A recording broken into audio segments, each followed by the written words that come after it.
Olá, pessoal! Bem-vindos a mais um episódio do Podect. Eu sou Márcio Egberto Barbosa, falo direto de Porto Alegre e hoje, excepcionalmente, estou sozinho aqui na abertura do episódio, porque o meu parceiro de hoje, o João Martins, que vocês já conhecem, está no congresso da BPMC, no momento que eu estou aqui gravando essa abertura. Mas daqui a pouquinho ele chega e juntos nós vamos receber Yuri Florindo.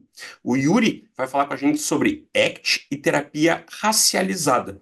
E nós vamos querer aprender um pouquinho mais com ele sobre essa temática, entender como é que a ACT pode ser útil, se é que pode, né? Vamos descobrir o que ele pensa sobre isso nesse trabalho de terapia racializada. Antes de receber o Yuri, eu queria fazer um convite, um lembrete para vocês, que é sobre o quinto encontro da ACBS Brasil.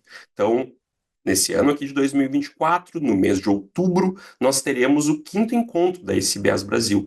É o quinto ano em que ele acontece nesse formato online, que ele vai acontecer mais uma vez, e as inscrições estão abertas, a pré-programação já está disponível, então busquem lá através do Instagram @ACBS Brasil ou através da própria página da ACBS Brasil, que vocês, né, podem encontrar também através do Google, enfim, para saber um pouquinho mais, se ainda não sabem, sobre o encontro, porque as inscrições estão aí, o tempo passa rápido, daqui a pouco ele está chegando, e seria um prazer encontrar os ouvintes do Podect aqui participando ativamente do encontro desse ano. Certo? Então, não deixem de olhar para isso, e agora vamos receber o Yuri Florido.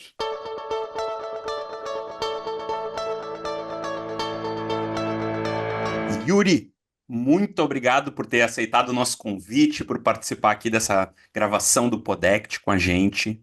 E como é tradicional aqui no Podect, eu gostaria que tu começasse te apresentando para a nossa audiência, contando um pouquinho da tua história e o que te traz até aqui e até o tema que nós vamos conversar hoje.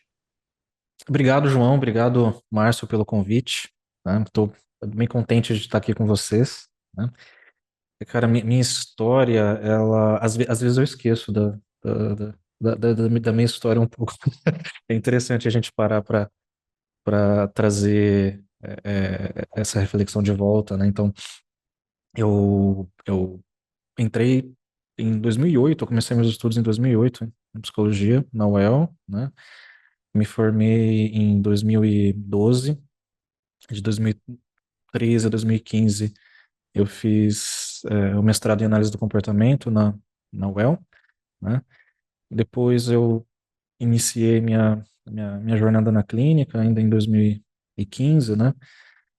Um pouco ainda confuso, um pouco perdido com como abordar a minha clínica, né? E a partir daí eu comecei a ter um interesse um pouco maior nas contextuais. Pelo menos na época aqui em que eu estudei na UEL, a gente tem uma base muito forte lá de análise do comportamento mais tradicional, behaviorista. A gente teve alguns lampejos de ACT na graduação, em algumas disciplinas de clínica, né? Mas foi só depois mesmo de sair da universidade, sair do mestrado, inclusive, que eu comecei a ter mais contato, que eu comecei a ir para alguns encontros, alguns congressos, né? E depois fiz a formação em ACT pelo Seconte, né? E a partir de conhecer outras pessoas, né, na pós em ACT do Seconte, surgiu a ideia de criar uma SIG, né, sobre questões raciais, que é a SIG Negrecento, né? Então, a partir dessa primeira turma de ACT do Seconte, surgiu uma SIG, né? Então, a gente traz com muito carinho a experiência dessa primeira turma. Um dos motivos de eu estar aqui hoje, a gente conversar um pouco sobre alguns assuntos que são espinhosos, que são difíceis, né? Mas que estão emergindo, a gente não pode mais deixar isso para lá. Com certeza, com certeza. Yuri, queria trazer uma primeira questão, assim, sobre as questões, né, raciais na base teórica da psicologia, né? Em grande parte, né, as abordagens mais populares, né, em psicologia, elas refletem assim essa perspectiva eurocêntrica, né, na qual a teoria majoritariamente reflete experiências, né, de pessoas brancas, né, e às vezes valores brancos, né. Como é que tu enxerga o impacto dessa hegemonia na prática terapêutica, na formação de psicólogos, especialmente em contextos racialmente diversos, como o nosso contexto brasileiro? Bom, raça é um conceito que ele essencialmente ele é político. Tentaram já, numa história não muito legal da ciência, biologizar esse termo, né, através do determinismo biológico. Esse conceito político de raça é um conceito de não equivalência, é um conceito de não equivalência moral, filosófica, intelectual, né, um pressuposto para justificar dominação, um pressuposto para justificar a desigualdade e a manutenção de pessoas sob o domínio de outras, né? E se isso acontece de uma maneira estrutural, como a gente vai conversar um pouquinho mais para frente, é natural que isso também esteja implícito na construção de diversas modalidades de conhecimento, né, e também na psicologia. E não é só na prática, não, tá, que a gente vê isso, tá? É no desenvolvimento, né?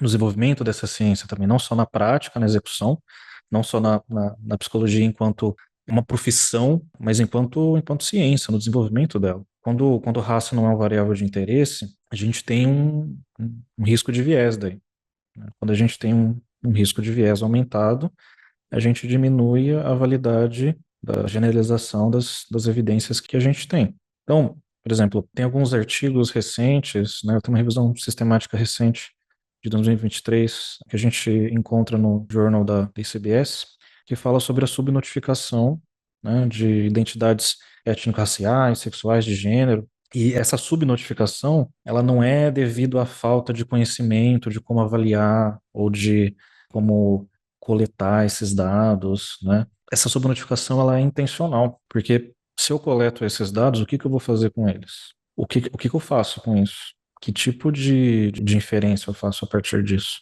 Então, é como se fosse um sujeito asséptico, né? Desprovido de características subjetivas, culturais, raciais, né? Esse sujeito asséptico ele é visto como um fígado, ele é visto como um pedaço do corpo. E é interessante a gente pensar como essa tentativa de emular os RCTs da medicina, em que a gente até consegue fazer um recorte mais específico, talvez não seja tão fácil fazer isso quando a gente fala de comportamento, quando a gente fala de transtornos multifatoriais, quando a gente fala de tentar encontrar processos na psicologia. É muito diferente de investigar uma intervenção para catarata, por exemplo. É muito diferente de investigar o efeito analgésico de uma nova droga. Não é tão simples.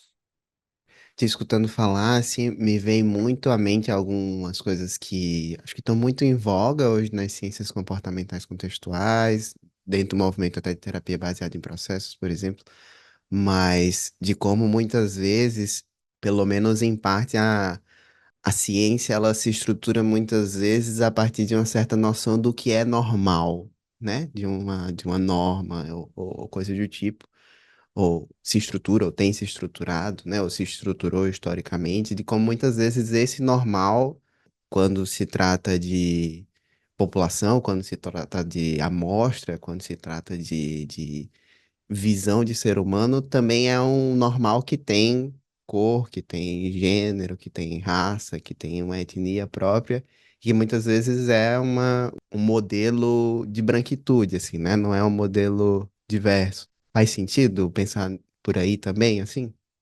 Faz sentido, João, faz sentido. E para a manutenção do que vai ser escolhido como interessante para o desenvolvimento, para a pesquisa, é um normal de alguns. Tem um outro artigo também de 2023, da Dani Strauss, que procurou investigar a dificuldade de quais barreiras as pessoas enfrentam em publicar artigos sobre raça. Barreiras editoriais, e isso existe também. Existe um desprezo por esses artigos em muitas revistas, e normalmente esses artigos eles tendem a enfrentar um escrutínio muito maior, taxas de rejeição maiores, né? Um nível de exigência, uma régua muito mais alta. E nesse mesmo artigo, ela fez uma coletânea, né, de respostas reais de revisores, né? E as respostas, elas são absurdas, assim, né? Tem respostas, por exemplo, você usou a palavra preconceito, né? Você pode trocar essa palavra para deixar mais leve, né? Um revisor escreve isso para a pessoa. Tem uma série de tentativas, né, de invalidação e de barreiras, né, que desmotivam demais a produção desse tipo de artigo, desse tipo de conteúdo científico, né? A gente percebe que existe uma subnotificação nos estudos de base, nos estudos que são padrão ouro. A gente vê uma dificuldade em criar outros tipos de estudos, a gente enfrenta essas dificuldades nas revisões, né? Os estudos são invalidados. Então, não só na prática, como na própria produção, científica. A prática vai ser um reflexo de tudo isso, né? Vai ser uma continuação do que já acontece. A ausência de conteúdos e disciplinas sobre raça nos currículos brasileiros, infelizmente é uma coisa que a gente também observa. Aos pouquinhos isso tem mudado, mas tem muito chão ainda, tem muita coisa para mudar. Então a gente vê essa resistência, né?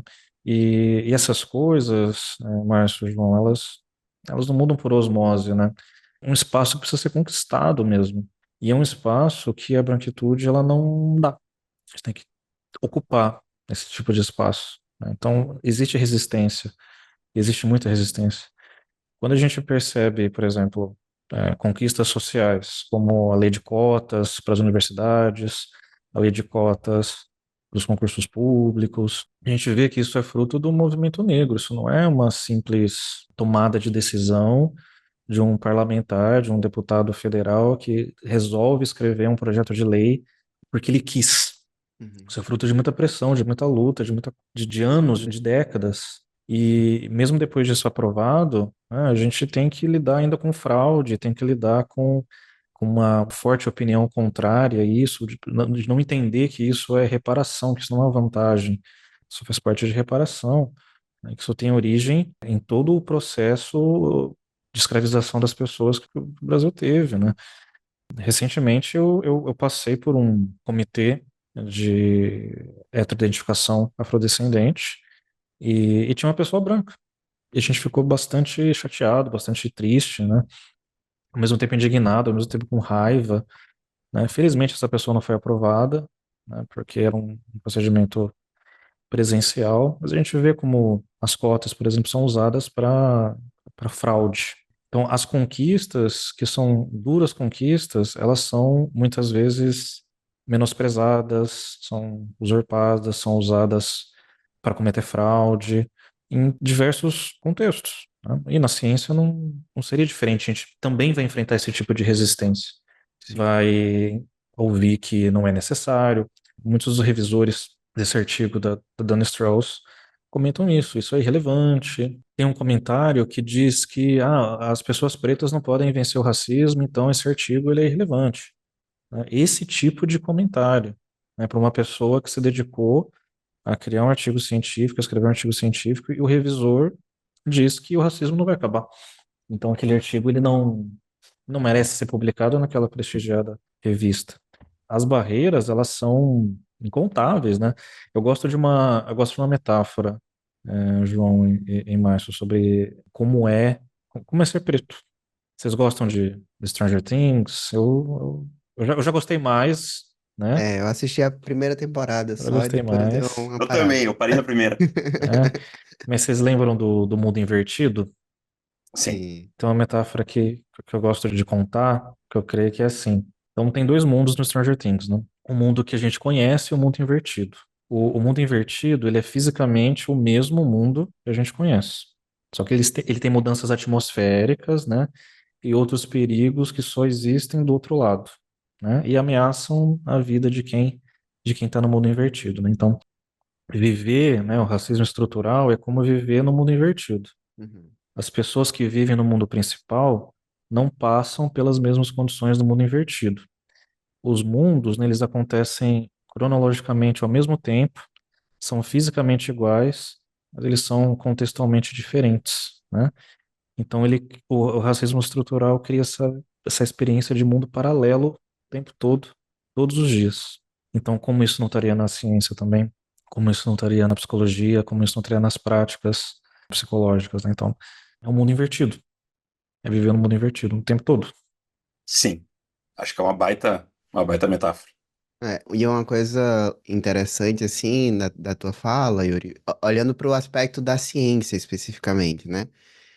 Eu sinto que às vezes a gente vive uma espécie de, vou cunhar um termo aqui, um ufanismo da ciência, assim, né? De engrandecer a ciência é muito boa, e nossa, como eu adoro a ciência e eu amo a ciência, e coisas assim. E acho que a gente pode concordar no quanto a nossa vida é beneficiada pelas descobertas científicas, mas não dá para esquecer que a ciência também é uma produção do comportamento humano, né? Como você disse, está atravessado por uma série de questões culturais e questões que, inclusive, se retroalimentam, se perpetuam, entram em jogos de poder e coisas desse tipo. Então, uma vez que você tem um padrão de produção científica, né, que talvez favoreça certo tipo de análises ou certos tipos de impressões, assim, sobre a realidade, é muito fácil que isso se perpetue como uma distorção. E nessa distorção deixe, por exemplo, de acessar coisas tão relevantes quanto essa, né? Do tipo, quando a gente pensa na população brasileira, que é majoritariamente negra e talvez não esteja tão bem representada nas pesquisas que a gente faz, ou mesmo em nível mundial, talvez isso seja até pior, né? Uma das coisas que impacta mais, assim, dessa tua fala é esse reconhecimento da ciência, não necessariamente como sendo simplesmente um veículo para a verdade ou para um conhecimento validado, coisa assim, mas também como algo que é uma produção humana, né? Faz parte da cultura humana, dentre outras coisas, e tá suscetível a influências e vieses e complicações e questões políticas, assim, também dessa humanidade, assim, né? Perfeito, João. E eu sinto assim que esse ufanismo que você está falando, às vezes, né, porque é uma espécie de narrativa, né, a gente vê isso principalmente em rede social, de pessoas ou de perfis que começaram como divulgadores científicos e viraram influencers de ciência, que virou uma outra coisa, né? Se aproxima quase de um realismo científico, mas é ingênuo, muitas vezes.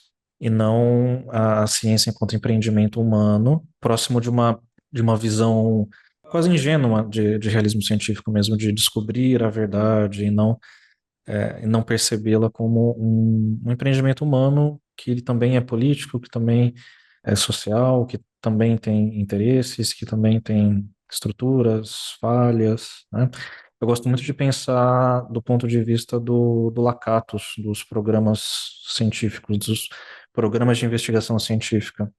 Diferente do Thomas Kuhn, que pensava naquela ideia de revolução científica, uma de cada vez, né? A ciência normal, a crise, o estabelecimento de um novo paradigma, né? O Lakatos ele amplia um pouco essa ideia no sentido de entender os programas como paralelos ao mesmo tempo, né? Então, será que o programa de investigação iniciado ali pelo Skinner, por exemplo, ele foi superado por uma revolução científica Kuhniana? Não, ele ainda existe, né? Uhum. Pelas contextuais, né? Não, ele ainda existe. E muitas vezes o que faz uma ciência continuar viva, né, é o tamanho da comunidade dela, é a penetração que ela tem na sociedade, são os resultados práticos que ela consegue trazer, né? E por isso que eu vejo as contextuais, e principalmente agora, depois desses últimos artigos do Reis, falando sobre o que aconteceu depois dos 1000 RCTs, a tentativa, né, e a preocupação em tentar levar a ACT, principalmente, para o maior número de pessoas, né, tentar facilitar o máximo possível a comunicação, ampliar a comunidade e aumentar ainda mais a penetração dessa ciência. Uma preocupação para que o paradigma ele não morra, que ele não deixe de produzir fatos novos. E recentemente a gente percebe que esse metamodelo ele é uma tentativa de aumentar um pouco o cinturão da ACT, né, que seriam os conceitos paralelos, né, sem mexer com o núcleo. O núcleo seria o contextualismo funcional. Isso já foi feito lá atrás. Porque isso segundo o Lakatos, né? Quando a gente mexe no núcleo, a gente deteriora o programa de investigação, né? O núcleo ele é feito ali por axiomas duros e premissas filosóficas, né? Se você mexe no núcleo, você descaracteriza todo o programa científico, né? Então, o que está acontecendo agora não, a gente não vai mexer no núcleo, a gente não vai causar uma nova mudança, a gente não vai fazer isso, a gente vai tentar mudar no cinturão. A gente vai tentar trazer outras coisas e vai fazer algumas provocações, vai falar truco aqui, truco ali, a gente vai movimentar as coisas, a gente vai promover o debate e vamos ver o que que acontece, o que que é processo, o que que é procedimento, né? Vamos tentar mexer um pouco as coisas. É isso que eu vejo que está acontecendo, né? E por que que eu estou falando sobre isso? Porque recentemente, né, esse ponto de considerar essas características é colocado como cultural de uma maneira geral, mas que envolve, né, está englobado ali, tá dentro do conjunto variável raça, isso passa a ter uma influência maior, né? Passa a ter uma influência mais relevante. Como isso vai ser feito daqui para frente, a gente não sabe, mas é importante esse tipo de provocação, porque, novamente, as coisas não acontecem pela boa vontade da branquitude. Não acontece. Assim como as conquistas que a gente teve nos últimos anos, as conquistas sociais não aconteceram gratuitamente, na ciência também não vai acontecer. Porque é muito mais fácil você omitir esse tipo de variável, desconsiderá-la completamente e tratar uma pessoa como se ela fosse um fígado, se vai funcionar a intervenção ou não no fígado, né? E eu vejo que existe uma resistência em falar sobre isso, como se fosse uma crítica à própria PBE, por exemplo. Não, gente, não é uma crítica, mas tem coisas que dá pra gente melhorar. Não é? Eu vejo assim, PBE é ciência bem feita, não é uma coisa diferente, né? É ciência bem feita, Uhum, sim, sim. é só isso. Não é um novo movimento, não é uma nova modalidade de ciência, não é um novo jeito de ver ciência. É ciência bem feita. É só isso. E ciência bem feita precisa de boas perguntas, né? Só que essas perguntas elas levam a problemas que são estruturais, que a gente encontra em como parte desses estudos são formados, a gente encontra barreiras daí para fazer algumas generalizações. Por quê? Porque é difícil fazer ciência bem feita. É difícil, muito difícil. E a gente faz isso, a gente vai estar criando novos problemas que são relevantes. Só que é muito mais fácil tratar uma pessoa, novamente, como se ela fosse um fígado apenas. Como se o objeto de intervenção ali fosse um recorte muito específico. Yuri, eu queria te colocar uma questão assim, até para a gente de repente transitar um pouquinho assim da ciência da pesquisa, né, para a prática clínica, assim, mas tentando linkar um pouco com o que tu está dizendo também, porque também é uma inquietação minha, assim, né, sempre tem, né, o elemento cultural, né, a necessidade da adaptação cultural, ele está sempre presente numa boa recomendação de intervenção, né, de que a gente tem que levar esses elementos e tal, e uma das coisas que me inquieta, né, muitas vezes é que, às vezes eu sinto isso meio jogado ali, né? Tipo assim, ok, né? É importante a gente olhar para isso, mas a minha sensação frequentemente é que tem pouca descrição de como fazer isso, né? Como é que tu faz essa adaptação se o protocolo que tu tem é um protocolo, como a gente estava falando, né? Feito com, sei lá, uma população de universitários, sei lá quantos por cento branca, né? E que às vezes não está nem descrito, né? Então, assim, é bonito e importante que seja pontuado o elemento cultural, mas muitas vezes me parece que a parte da operacionalização disso fica meio que ao encargo do terapeuta, né? Tipo, te vira aí agora, faz a tua adaptação cultural, assim, né? Quase como fingindo que a gente tá preenchendo a lacuna, mas só botamos ali uma coisa para ocupar o espaço quando a gente não sabe muito bem como preencher. Essa é uma crítica do Márcio, tá? Assim, sobre como isso muitas vezes, como eu vejo isso muitas vezes sendo tratado, assim.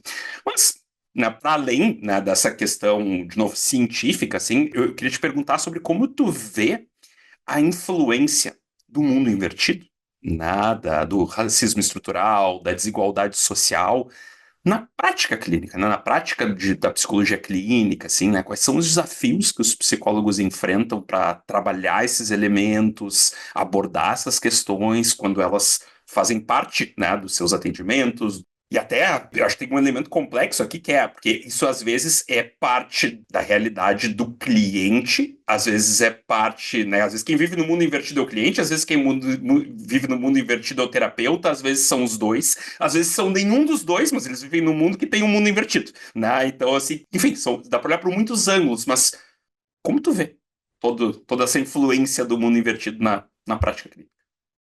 Nossa, Márcio, eu sinto, primeiro, sobre essa adaptação cultural, eu sinto a mesma coisa. É quase um na volta a gente compra, né? Na volta a gente compra.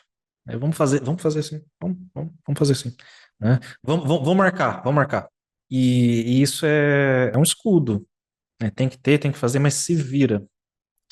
E não há interesse em que isso seja mais desenvolvido, porque dá trabalho, mas é muito difícil.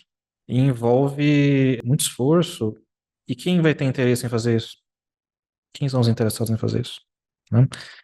Novamente, as conquistas que a gente teve no Brasil são frutos da luta do movimento negro. Essas coisas não vão acontecer por osmose, essas coisas não vão acontecer do nada. Essa operacionalização dessas características culturais, isso também não vai acontecer do nada. E o desenvolvimento disso pode ser prejudicado, porque eu sinto uma resistência também em conversar sobre isso, parece que é um ataque à ciência, muitas vezes, né? Sobre a relevância disso. Parece um ataque à ciência. E muitas vezes um ataque que é rebatido com mais agressividade. É um espaço de poder, né? Então, quando a gente diz para alguém que, olha, nesse espaço de poder tem uma coisinha aqui que talvez ela possa ser melhor trabalhada, porque é importante, é relevante, tem fundamento, né? Isso é mexer com muita coisa. Isso é mexer com ego, isso é mexer com dinheiro, isso é mexer com posições das pessoas, isso é mexer com interesses, né? Então, esse desenvolvimento, essas adaptações, elas são muito freestyle. Elas são muito freestyle, né? Elas são, né, descrições muito generalistas e pouco operacionais. Porque o problema ali é anterior. Se o problema é anterior, essa operacionalização ela vai ser generalista, ela vai ser ineficaz também, porque o problema existe desde antes, é na construção da pesquisa, ele é anterior a isso, né? Então não dá só para adaptar algo que a gente nem sabe o que que é. É muito difícil adaptar algo que a gente nem sabe o que que é.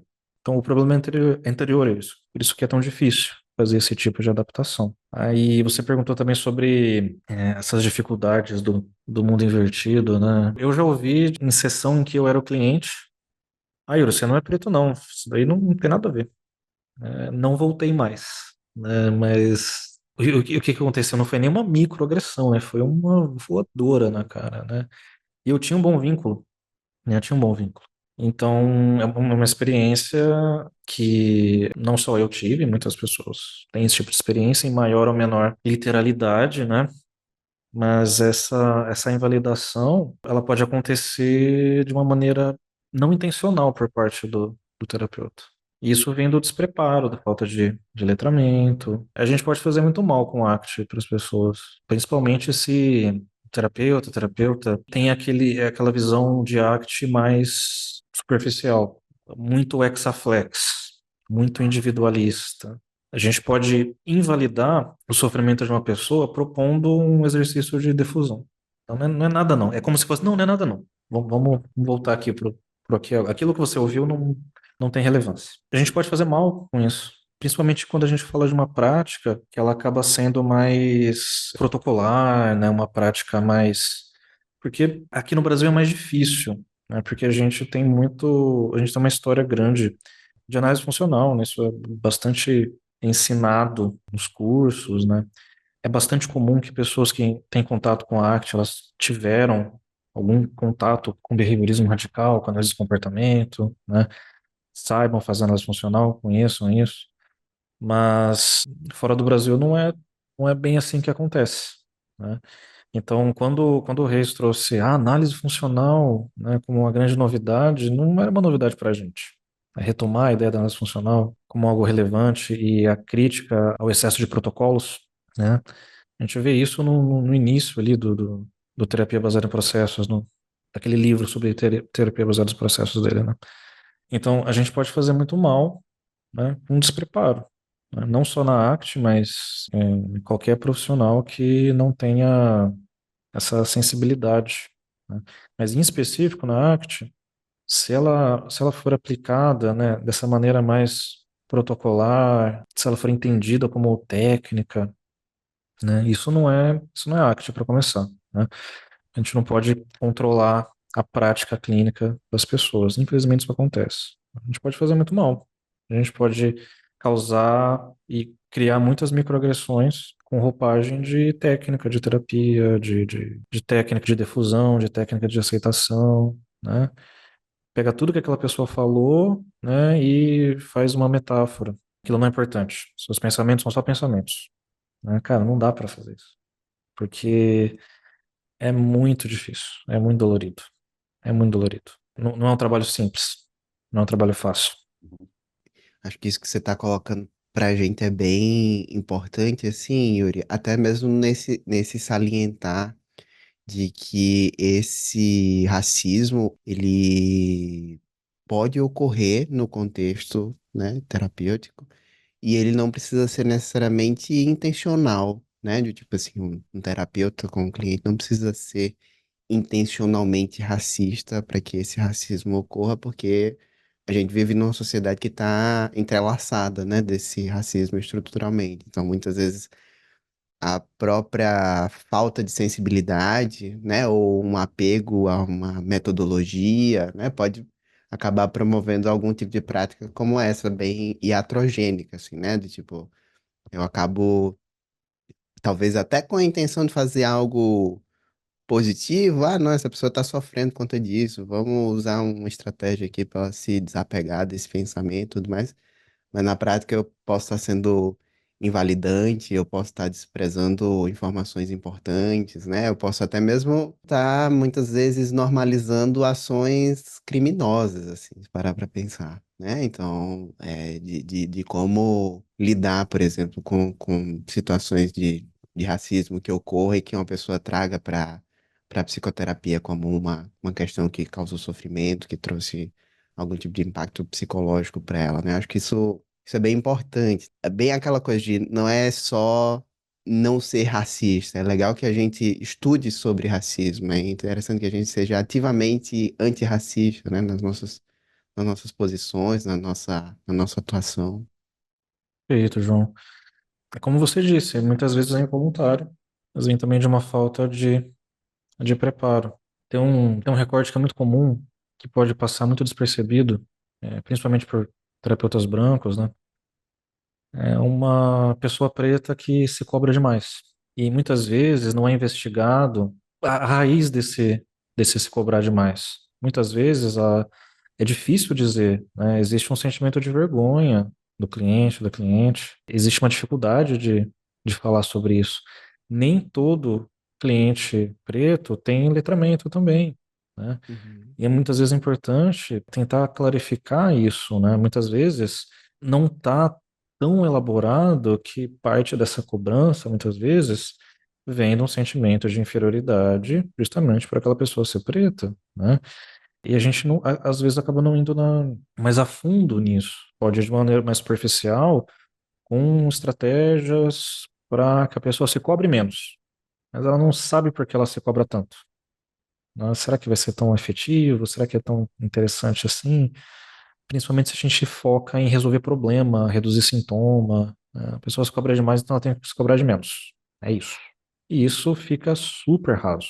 E não promove conexão com valores, de fato, não promove o entendimento daquele sofrimento, não promove a ideia de que eu vou enfrentar aquele sofrimento de novo, né? Que talvez eu não consiga me livrar desse tipo de sofrimento, que eu preciso de outras maneiras para me fortalecer, que não é simplesmente eu me cobrando menos. Eu preciso saber porque eu me cobro tanto, uhum, né? E não, e muitas vezes não é só uma coisa, acontece há muito tempo, eu sempre me cobrei. Muitas vezes não está tão específico na nossa história individual, né? É difícil ver isso. Olha a sensibilidade que o profissional tem que ter para perceber que muitas vezes aquilo que está causando tanto sofrimento não está na história individual da pessoa, de uhum. maneira direta, né? De maneira específica. A gente para para pensar nisso?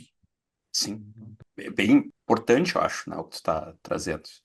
E aí eu queria te fazer uma pergunta que acho que conecta com isso, assim, que é Que estratégias tu recomendaria para que profissionais de psicologia eles podem se tornar mais competentes nessa área, né? E aí eu fico pensando assim, né? Eu que sou um terapeuta branco, né? Assim, e eu acho que tu citou bem que né, a questão racial não significa que a pessoa necessariamente tenha o letramento, né? Mas para quem não vive essa experiência e para quem acho que tu concorda pelo que tu disse, né? O letramento se torna bastante importante nesse sentido, assim, né? Um letramento racial. Que caminhos, né, direções a pessoa pode seguir para, né, estar mais sensível a esses elementos?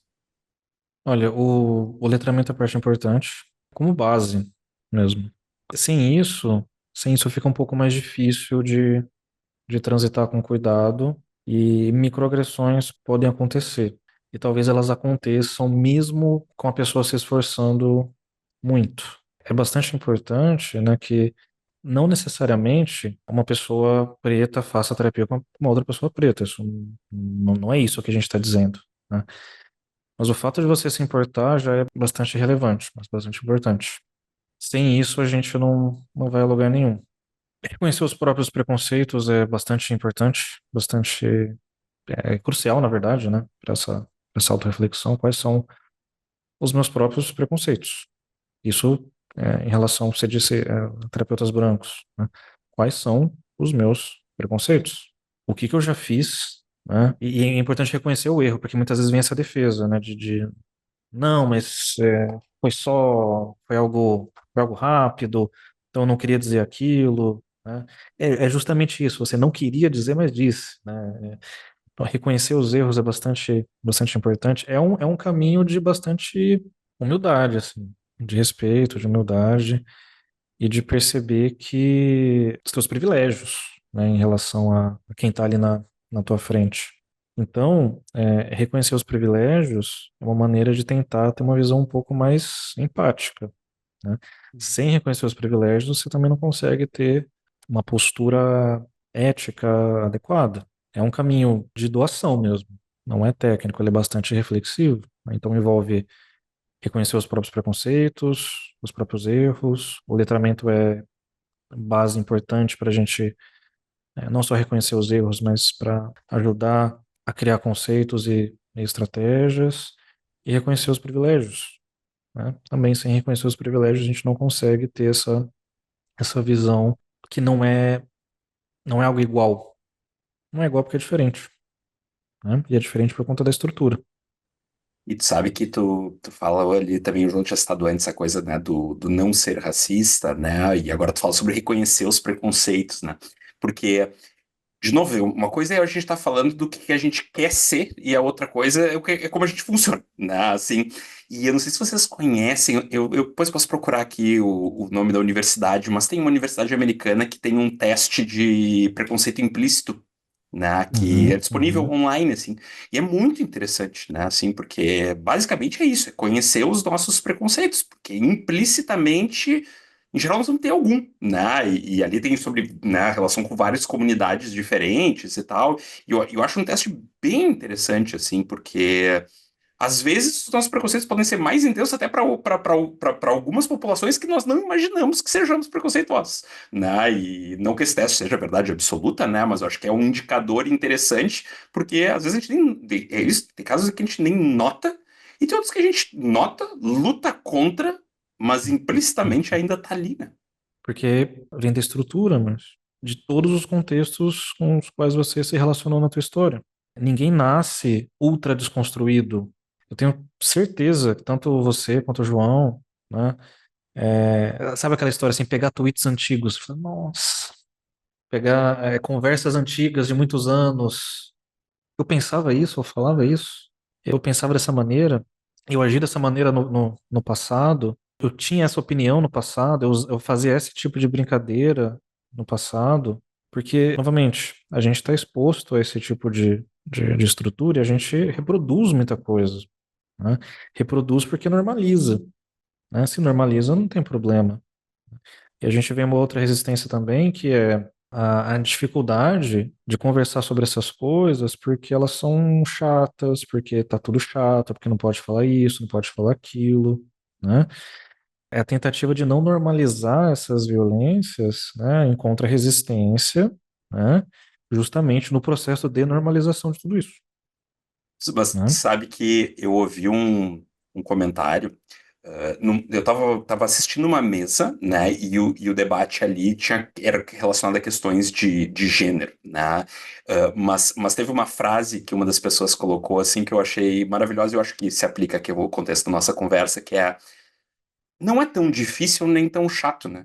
Basta tu estar aberto para ver para uma perspectiva diferente, né? Porque é muito difícil, porque é muito. Não é tão difícil, não é tão chato, né? Basta ter abertura, olhar as coisas por uma outra Eu quero abrir perspectiva, mão do meu privilégio, né?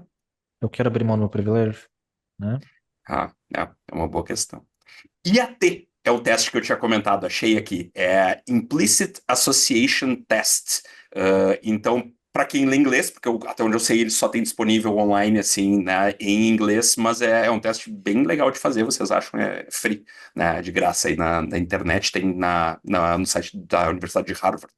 O IAT é bem parecido com o IRAP, que tem muitos estudos com RFT com o IRAP. Na verdade, é a mesma sistemática, assim, é parecido.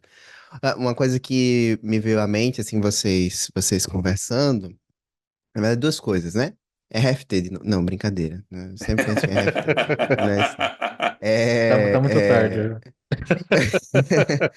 Mas um aspecto que me veio foi primeiro sobre interseccionalidade, né? Porque pensando aqui, né? A gente tá falando hoje nesse episódio especificamente sobre questões raciais, mas a gente sabe que tem sobreposições, né? Questões de gênero também, questões de regionalidade, questões sobre capacidade física mesmo, né?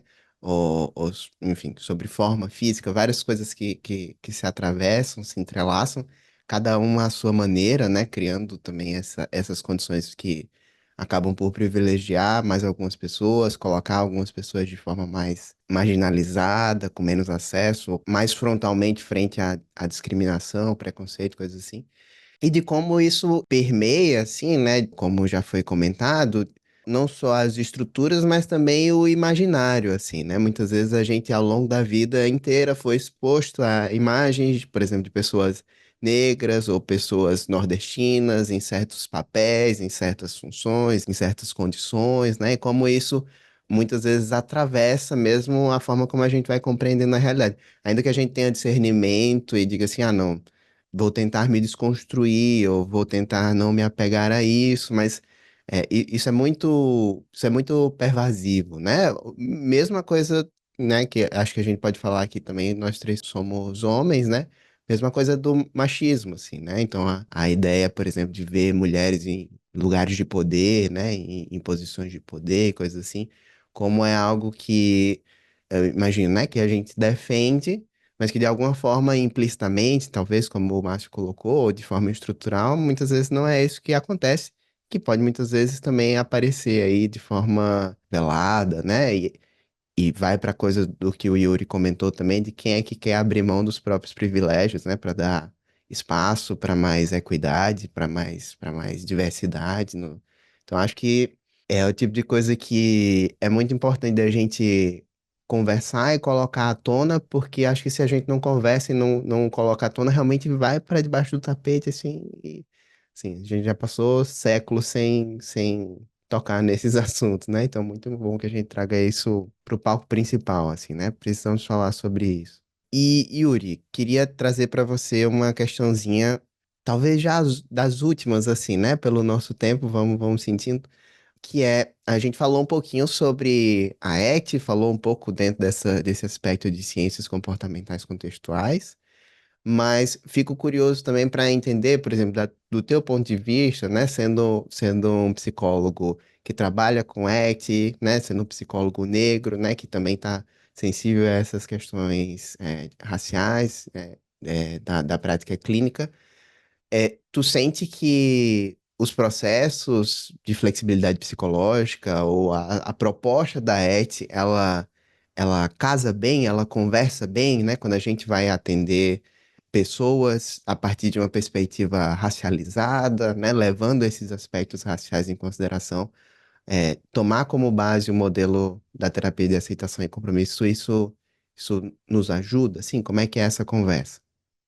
Eu acredito que sim, principalmente quando a gente entende que parte dos problemas daquela pessoa não derivam da ação direta dela.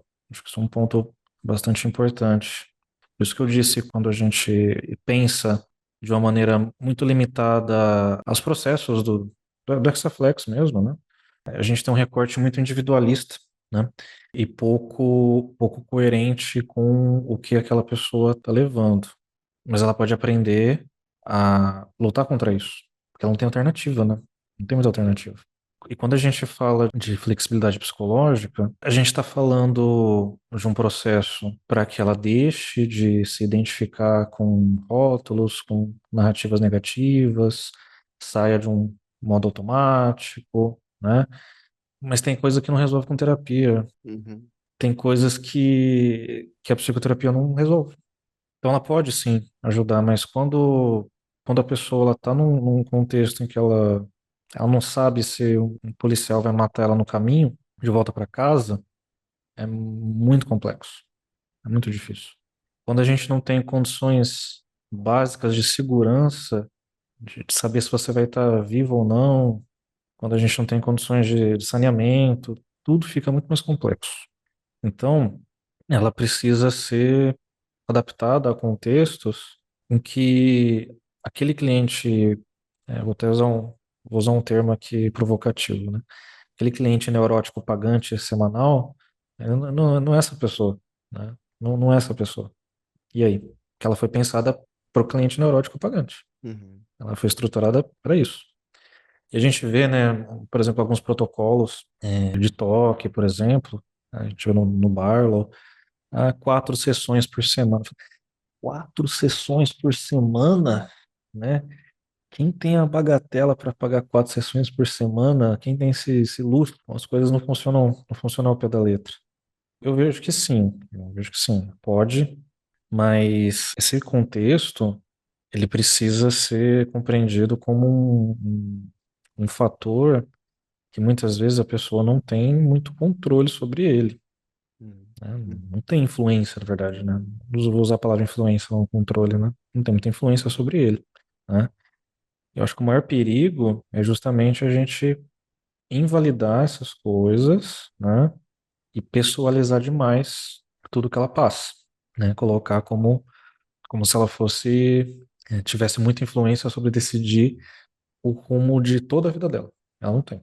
Então é diferente do que está no nosso imaginário do que é a terapia, sim, né? O imaginário de terapia da maior parte das pessoas é um cliente que, independente do nível de sofrimento, ele tem uma estrutura material mínima de subsistência, de segurança. Não vem essa imagem lá na cabeça? Quase que automático? Né? Porque a gente foi ensinado isso. Os modelos foram pensados nisso. O início da psicoterapia, né, foi para essa população. Então, a ACT pode, mas a formato de clínica tradicional, será que é tão efetiva assim? Será que funciona? Será que dá? Será que dá para fazer de diferente? Então, o formato neurótico pagante, a depender do caso, pode não ser muito eficaz. Eu não sei se eu vou estar vivo amanhã. Ah, Yuri, você está exagerando? Não, não estou exagerando. Não tô E exagerando. como faz aí, Yuri? Como tu faz? Muitas vezes eu me sinto impotente, eu acho. E é importante isso, tá? Esse sentimento, reconhecer esse sentimento. O que eu vejo, mas é que muitas vezes o fato de eu ser um terapeuta preto também, isso ajuda com um pouco da identificação e até um pouco da perseverança em relação a procurar alternativas de melhoria de vida, né? De contextos que são muitas vezes materiais, básicos, né? Existe um tipo de identificação, de confiança e até de esperança, né? Porque sem isso também é um pouco difícil das coisas perseverarem. Mas, novamente, muitas vezes o meu papel acaba sendo limitado por um contexto avassalador, né? Eu não tenho influência diante do poder do contexto. Por isso que eu disse que tem coisas que a terapia não resolve. E aí a gente tem que tentar, ao máximo possível, né, estruturar a vida dessa pessoa no limite, para que ela consiga, muitas vezes, caminhar em direção aos valores dela. Antes dela caminhar em direção aos valores dela, ela tem que estar viva, né? Ela tem que, se ela apanhar, se ela sofre assédio toda semana, né, é muito difícil. Porque quando a gente fala novamente, dessa questão dos valores, parece que tudo que a gente enfrenta, e o que a gente vê nos manuais, o que a gente vê nos livros, são sentimentos internos de invalidação. Tá muito dentro, né?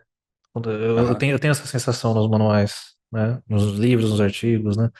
Que às vezes parece que a ideia desse caminho de aceitação e contato com valores é aprender a andar de bicicleta no parque e tirar as rodinhas, Os né? obstáculos sempre são internos, né? É, os Nunca é. obstáculos internos, né? E Uhum. quando não são, cara? E aí?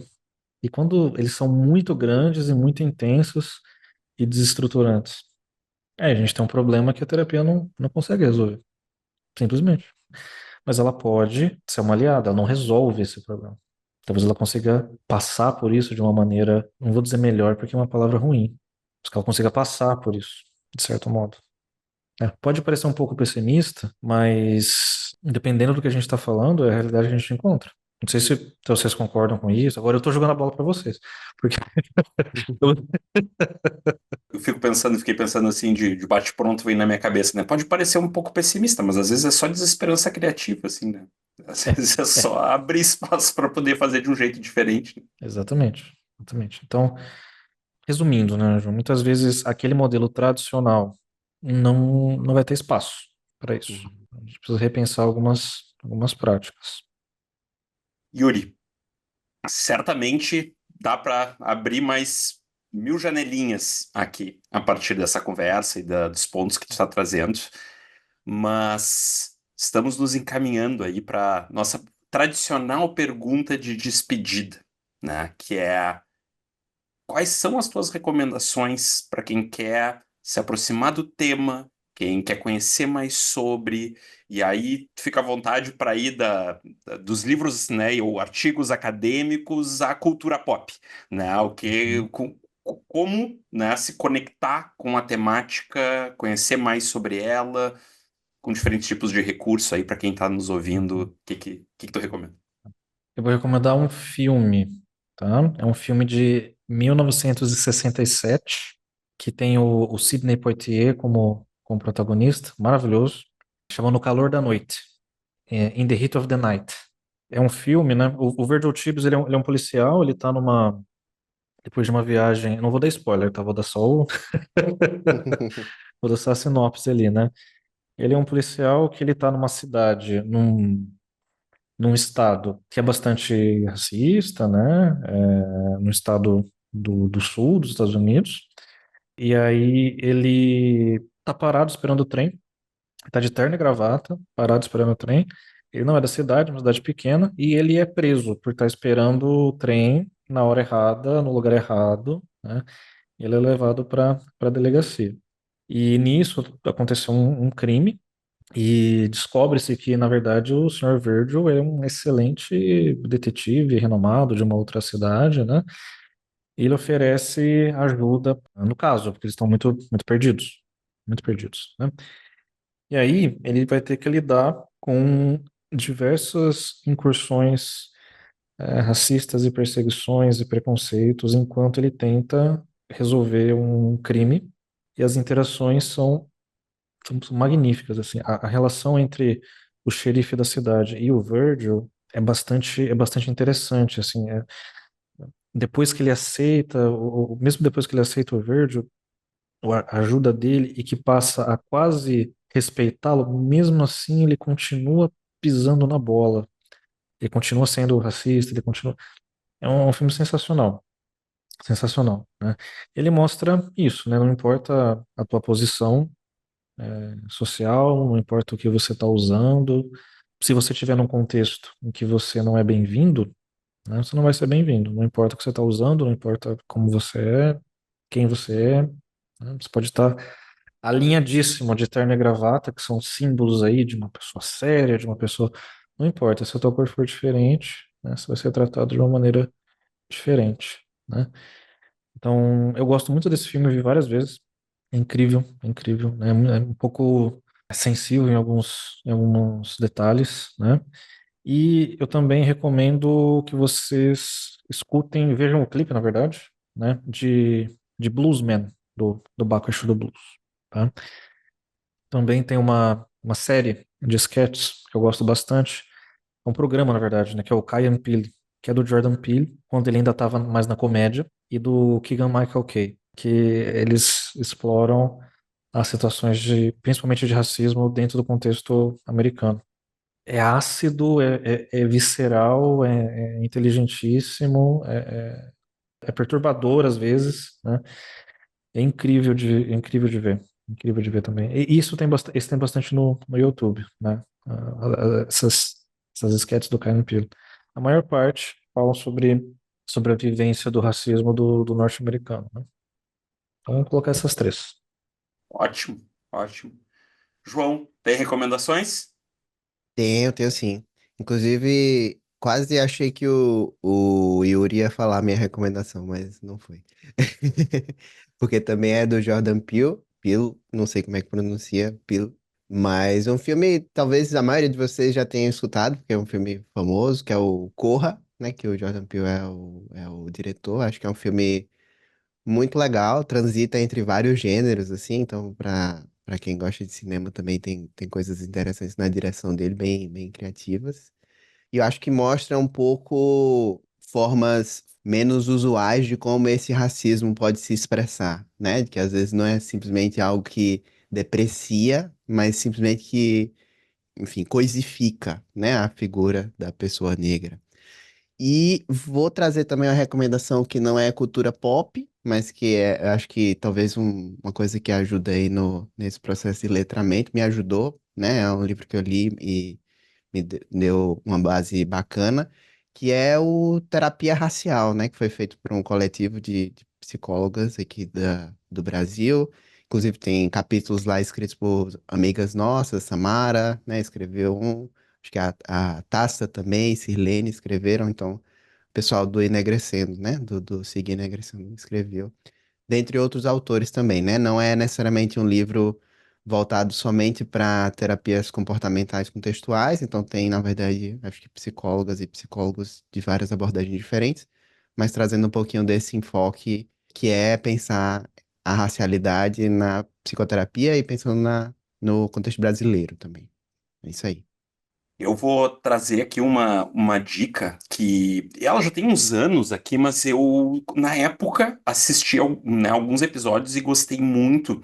Tem um ex-jogador de futebol americano que atualmente trabalha na ESPN americana e há uns anos atrás ele fez uma série que ele fez no YouTube, eu acho até, não foi na ESPN propriamente, e ele chamou de Conversas Desconfortáveis com um Homem Preto. E aí ele busca fazer um certo letramento, né, para a população branca, assim, né, e falando sobre por que que alguns assuntos são importantes, por que que alguns assuntos, né, tocam e rebatendo, vamos dizer assim, mas de uma forma a educar, né, assim, por que que os brancos têm dificuldade de entender algumas dessas questões, né, por que que para algumas pessoas isso pode soar sei lá, né, que tá pessimista demais, como o Yuri disse ali quando ele falava um pouco da perspectiva dele. Não, Uhum.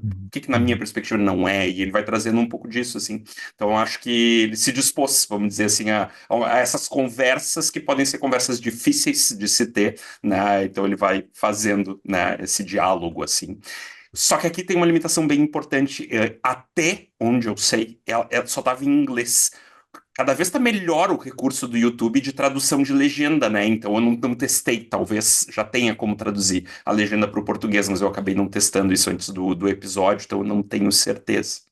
E uma segunda, bem pop e talvez um pouco mais clichê, né? Assim, mas esse filme não é tão clichê, eu acho. Pelo menos eu conheci ao longo do tempo bastante gente que não assistiu, e foi um filme que eu gostei bastante. Que é um filme que se chama Selma. Ele retrata uma passagem da vida do Martin Luther King, então nesse sentido é mais clichê. Mas no filme em si, não é um filme, acho que foi tão popular, e assim, é um filme que, pelo menos pra mim, assim, eu achei super tocante, assim, e rico, né, de conhecer esse episódio que eu também não conhecia anteriormente, assim. Yuri, teu tchau, né, a tua despedida, e também junto com ela, os teus contatos, onde é que o pessoal acha o teu trabalho, se tiver alguma coisa que tu queira recomendar também, de cursos, de possibilidades, esse é o momento aí para deixar essas dicas e direções para te encontrar. Perfeito, perfeito. Obrigado pelo convite, tá, pessoal? Até disse para vocês, né? Estou bem contente de estar aqui, lidando com sentimentos de ansiedade, de expectativa, né? Mas eles se transformaram em coisas boas, né? Essa expectativa anterior, essa ansiedade do início se transformou numa experiência bacana. Então, quero agradecer o convite de vocês, tá? Vocês podem me encontrar no Instagram, @psicólogo Yuri Florindo, também futuramente numa pós-graduação de terapias comportamentais, né? Ainda não posso dar mais detalhes, mas em breve eu vou pedir para o João spamar, spamar essa formação que está sendo feita com bastante carinho, né? E na Siga Enegrecendo, né? Espero que a gente se encontre pessoalmente também. Márcio, você está onde? Rio Grande do Sul, Porto Alegre. Porto Alegre, João Pessoa e eu tô aqui em Londrina, né? Espero que a gente se encontre pessoalmente também, né? Pra gente trocar, né? Eu poder dar um abraço em vocês também, né? Obrigado pelo convite, pessoal.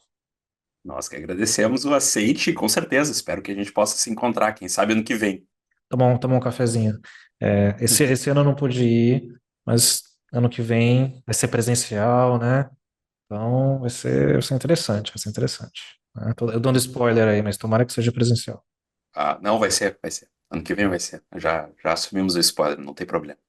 João, Ah, sim. Ah, é minha vez. Ok, então ok. tchau. Tudo bem. Ah, bom, pessoal, vocês me encontram no lugar de sempre, @psijoãomartins, né? Sigam o SIGET, sigam os SIGs, né, da ICBS Brasil. O SIG Enegrecendo é um dos SIGs, assim como o SIGET, assim como o SIGFAP, assim como SIG Compaixão, SIG Epistemologia, SIG RFT, tem SIG para todo mundo, né? Abra Siga o também SIG. você, seu SIG. E é isso, né? Muito feliz, né, de mais um episódio e vamos nessa. É isso aí. Yuri, muito obrigado mais uma vez pela tua presença. Foi um prazer te receber aqui.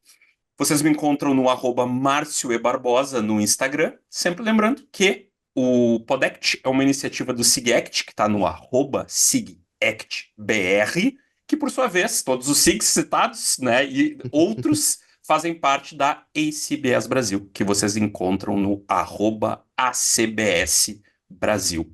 É isso, pessoal. Valeu por terem ficado com a gente até agora e até a próxima.